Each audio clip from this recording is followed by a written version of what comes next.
Pour la 34e édition de la Coupe d'Afrique des Nations de football organisée en Côte d'Ivoire, c'est plus d'1 milliard d'euros qui a été déboursé par le gouvernement en échange d'un afflux de visiteurs et d'une forte consommation de ces touristes qui ont sillonné le pays pour suivre leurs équipes nationales. Mais au-delà de cet enjeu majeur basé sur le tourisme, les retombées économiques de cette CAN sont appréciables dans différents domaines.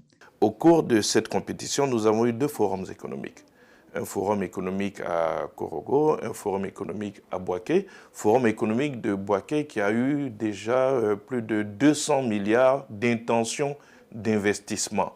C'est plusieurs pays qui ont participé à ce forum économique-là. Les grands événements comme la Coupe d'Afrique des Nations sont toujours des défis de taille pour les pays organisateurs, mais aussi une source de rentabilité.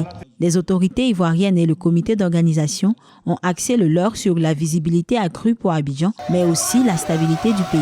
Nous sommes persuadés qu'avec ce niveau d'investissement, les opérateurs viendront parce qu'ils ont un pays qui est sûr. Un pays qui est stable. Vous savez, la stabilité est très très importante. Si aujourd'hui nous avons pu atteindre ce niveau, c'est parce que nous avons une stabilité depuis 15 ans.